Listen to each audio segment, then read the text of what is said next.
Untuk kisah kali ini ada sebuah kisah yang ditulis oleh akun Twitter yang bernama @sangkara_anggita. Dan untuk kisah yang akan saya bawakan kali ini yaitu sebuah kisah yang berjudul Digondol.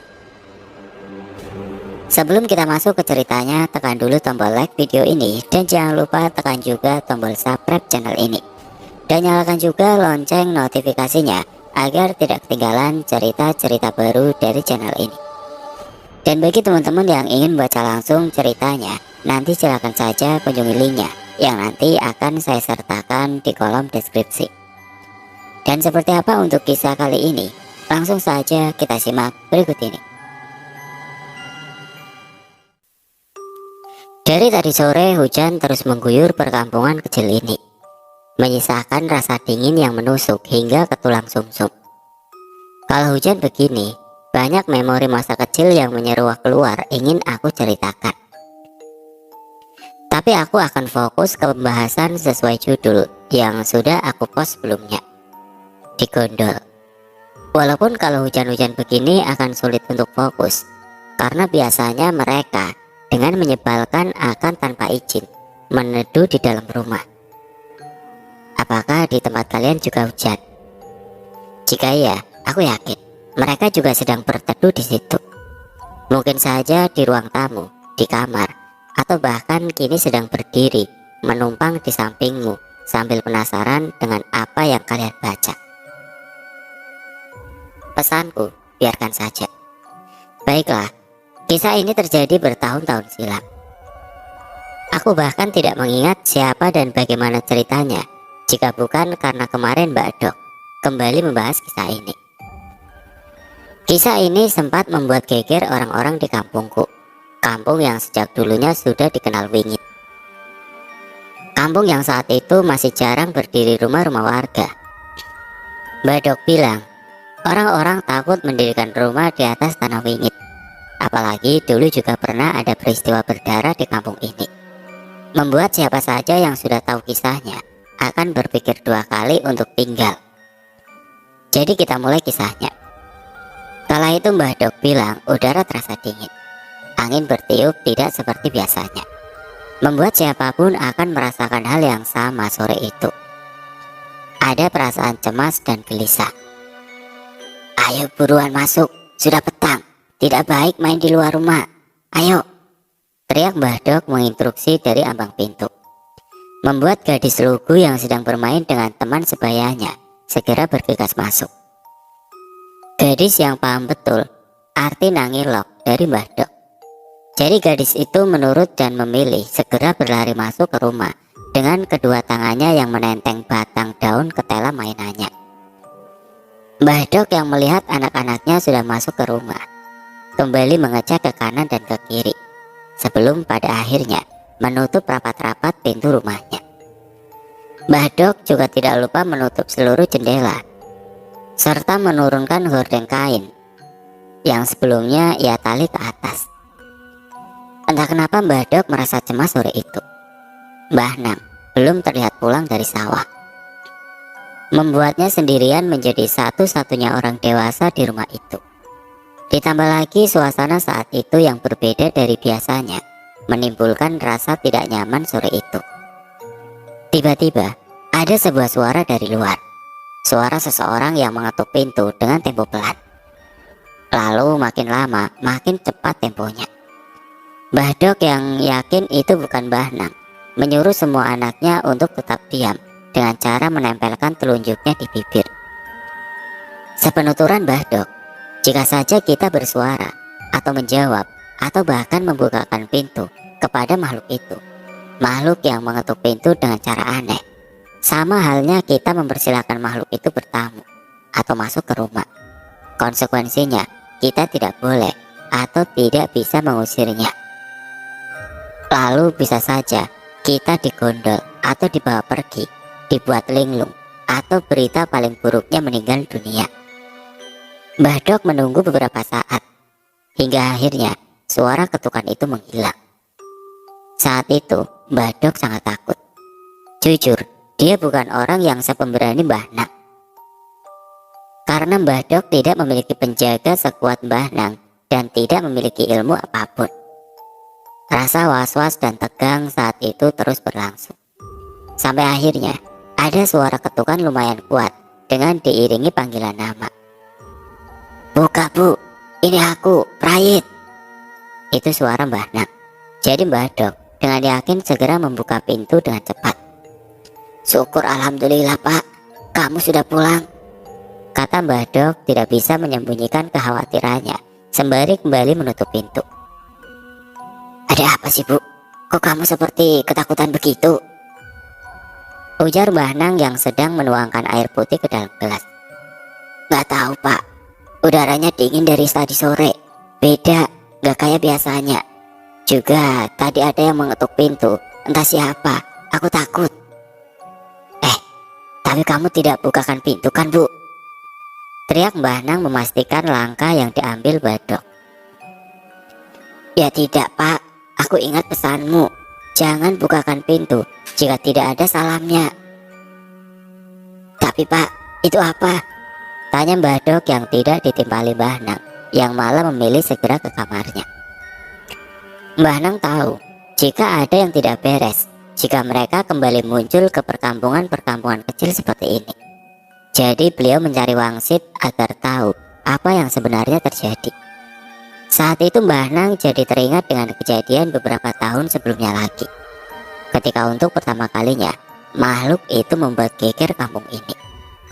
Waktu dimana saat itu Mbah Nang pada akhirnya untuk pertama kalinya juga harus menghadapi dan menangani kejadian di Gondol. Saat itu ada seorang anak laki-laki umurnya 6 tahunan. Dia sangat ingin buang air. Padahal saat itu bisa dikatakan sudah sangat malam untuk pergi ke kalen, atau sebutan untuk saluran irigasi kecil. Maklum, kala itu hampir semua kalangan tidak memiliki kamar mandi atau WC. Jadi mau tidak mau, siapa saja dan kapan saja waktunya, jika ingin buang air, dia harus pergi ke kalen yang letaknya berada di ujung kampung, di bawah rimbunya pohon bambu dan pohon sepatu dek. Tidak terkecuali anak itu. Malam itu dengan cahaya minim dari petromak, dia dituntun bapaknya menuju ke kalen yang sangat gelap gulita untuk segera menuntaskan hajatnya. Suara pohon-pohon bambu yang bergoyang dan bergesekan satu sama lain menghasilkan suasana mencekam malam itu. Belum lagi malam itu terdengar suara gesekan daun-daun rimbun yang tertiup angin, diselingi kicauan burung uncuing yang membuat bulu kuduk berdiri. Tapi itu tidak mengurungkan niat, sebut saja Pak Naryo, untuk mengantar anak laki-lakinya buang air. Dia tidak tahu bahwa dari belakang sebuah makhluk tengah mengintai mereka. Sebuah makhluk yang sepersekian detik setelahnya berhasil mengambil paksa anak Pak Naryo untuk dibawa pergi. "Tolong, tolong, ya Allah, ya Rob!" teriak Pak Naryo putus asa. Kakinya lunglai tatkala sadar bahwa baru saja anaknya digondol. Kata Mbah Nang, malam itu juga Pak Naryo dengan dibantu beberapa warga yang berbekal obor segera mencari anaknya ke segala sudut kampung. Tapi sayangnya hasilnya nihil. Sampai akhirnya dia mengingat Mbah Nang. Sepenuturan beliau, Pak Naryo datang ke rumah Mbah Nang dengan tergopoh-gopoh pagi harinya. Wajahnya masih pucat, menyiratkan kepanikan luar biasa. Sebenarnya Mbah Nang sudah mendengar kabar mengenai anak Pak Naryo yang digondol malam itu. Tapi Mbah Nang yang baru saja lelaku tirakat memilih mencari tahu lebih dahulu apa dan siapa yang akan dia hadapi nantinya.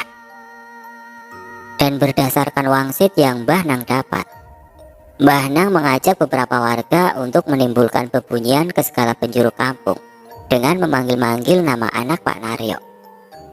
Sebelumnya Mbah Nang sempat meletakkan sesaji di tempat terakhir anak Pak Naryo digondol. Tidak lupa Mbah Nang menyisipkan beberapa rapalan doa yang aku sendiri tidak tahu apa itu. Karena Mbah Dok hanya sebatas memberitahuku bahwa Mbah Nang melakukan ritual kejawen untuk menemukan anak Pak Naryo di kalen pojok kidul perkampungan. Hari sudah menjelang siang, tapi anak Pak Naryo tidak ditemukan dimanapun juga. Istri Pak Naryo, Bu Darsi, terus menangis menanti kepulangan anak laki-laki satu-satunya itu. Sampai pada akhirnya, Mbah Nang tanpa banyak suara naik ke atas pohon nangka di dekat sumur tua di daerah rumah Pak Naryo. Perlahan beliau turun dengan menggendong seorang anak laki-laki kecil, anak Pak Naryo. Semua orang yang melihat langsung mengucapkan alhamdulillah dengan perasaan tidak percaya. Bagaimana tidak? Sudah sejak malam semua orang mencari ke seluruh sudut kampung dan anak itu tidak ada. Posisi terakhir sebelum digondol pun itu berada di ujung kampung, di mana itu lumayan jauh dari rumah Pak Naryo. Bagaimana mungkin anak itu bisa ditemukan di atas pohon nangka dekat rumah Pak Naryo? Pohon nangka yang buahnya sangat banyak dan sudah tua, membuat siapa saja, termasuk Mbah Nang yang baru saja naik, akan menggogrokkan buah itu dari pohonnya ke tanah, karena buahnya yang sudah benar-benar matang. Anakmu sudah ketemu, Nar. Jangan lupa bikin syukuran, berdoa sama Sang Gusti, kata Mbah Nang yang menyerahkan anak manis itu kembali ke pelukan ibu bapaknya. Bu Darsi yang melihat anaknya kembali tidak henti-hentinya menguraikan air mata. Ia terus memeluk erat dan menciumi wajah anak kesayangannya itu. Ya Allah ya Rob, nak, jangan hilang lagi ya anak tampan. Bu Darsi tidak bisa lagi membendung rasa harunya. Dia terus berterima kasih kepada Mbah Nang dan semua warga yang turut membantunya. Tapi siapa sangka setelah itu kejadian di gondol ini masih terus terjadi. Mbah Dok pernah bercerita bahwa Mbah Nang pernah mengobrol dengan yang Mbau Rekso di daerah kampungku. Dari penjelasannya, makhluk itu memang sangat suka mengambil anak kecil, orang yang suka melamun, sedih, putus asa, atau bahkan orang-orang yang kurang ajar atau piying. Wujudnya renyap-renyap, tidak jelas wajahnya, entah itu laki-laki atau perempuan, tapi dia tidak sendirian. Aku sendiri belum pernah melihatnya, dan semoga saja tidak akan pernah dipertemukan dengan makhluk seperti itu. Mbah Nang bilang, kukunya panjang, tangannya keriput. Ia seperti mengenakan jubah yang menjuntai-juntai, layaknya siap melilit siapa saja. Dia sangat suka menunduk. Jika bertemu denganmu, kemungkinan kamu akan gila, linglung, dan naasnya meninggal dunia. Beruntung anak Pak Naryo saat itu masih kecil dan masih tergolong suci. Jadi dia tidak sampai mengalami hal yang cukup serius. Karena hal itu terjadi pada seorang pria berusia kurang lebih 20 tahunan waktu itu. Dia adalah seorang pemuda yang terbilang piying. Jika diberitahu orang tua selalu mengeyel dan sangat bandel. Namanya Anggoro.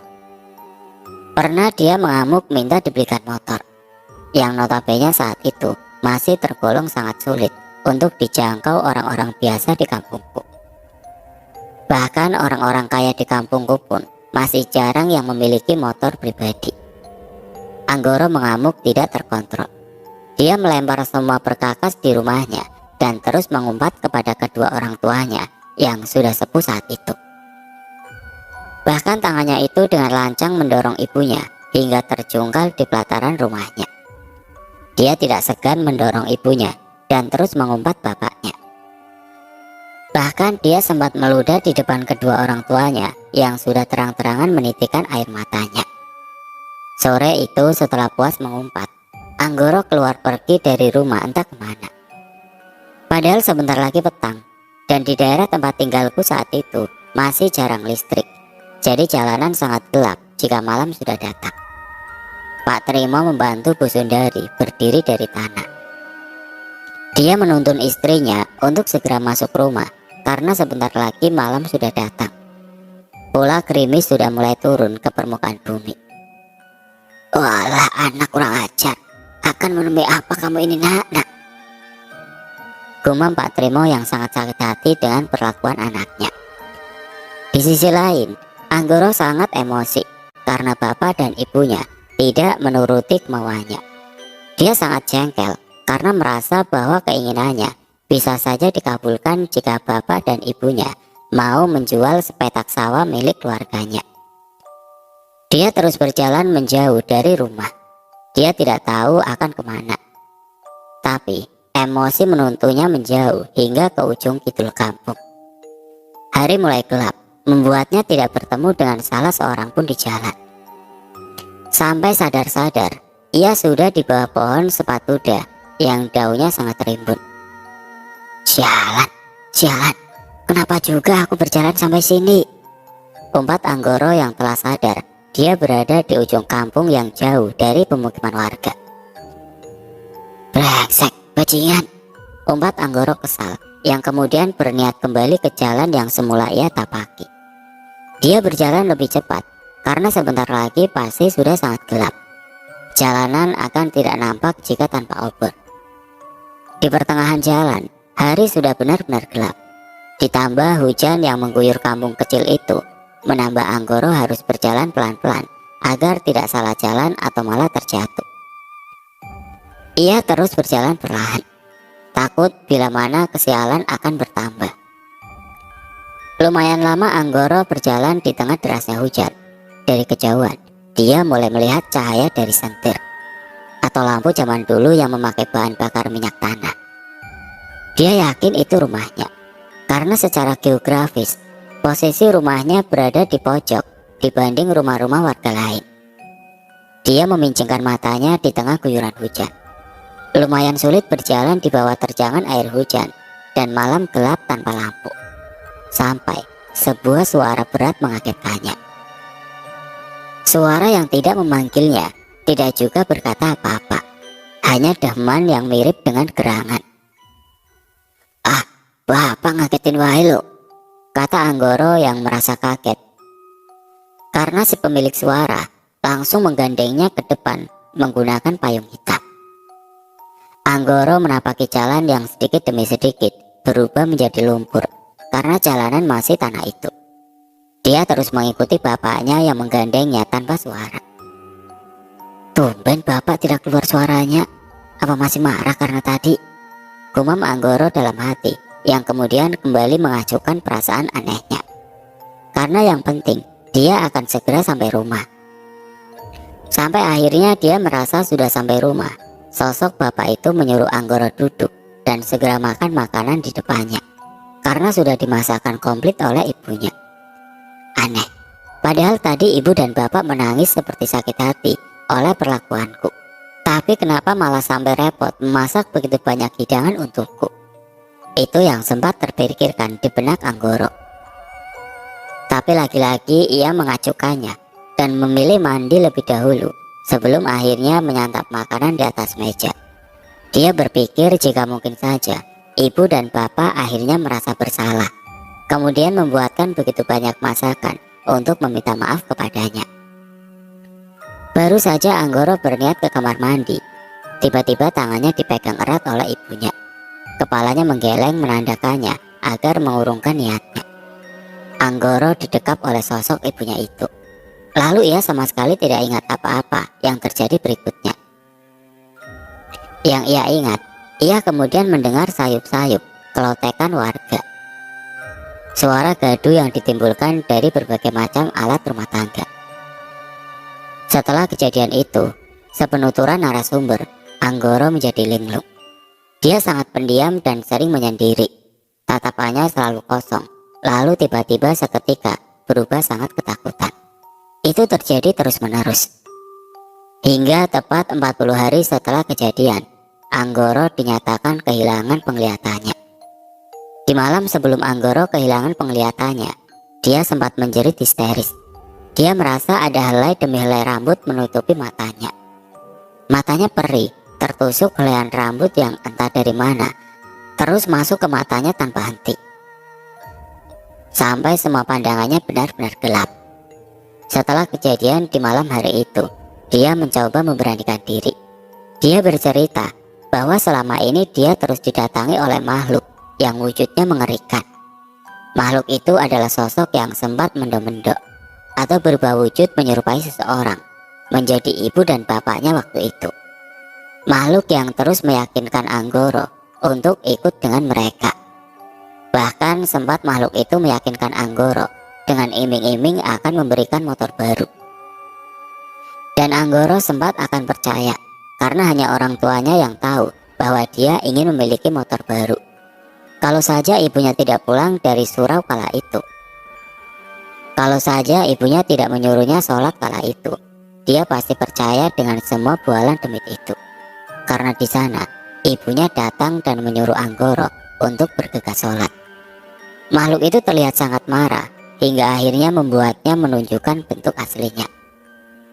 Makhluk yang dari penuturannya memiliki mata merah menyala, menatapnya tajam penuh amarah, dan memiliki wajah yang sangat mengerikan, dengan jubah yang menjuntai, seperti siap melilit siapa saja di dekatnya.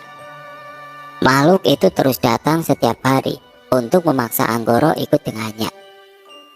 Kata Mbah Nang, alasan Anggoro tidak bisa digondol kembali, dan kenapa makhluk itu hanya mengajak Anggoro, bukan langsung menggondol seperti sebelumnya adalah, selain karena Mbah Nang memagari Anggoro, makhluk itu sangat menyukai ekspresi ketakutan Anggoro. Jadi dia hanya berniat menakut-nakuti Anggoro, karena penyiksaan terhebat adalah rasa ketakutan. Hingga tidak jauh setelah kejadian hilangnya penglihatan, Anggoro dinyatakan meninggal dunia.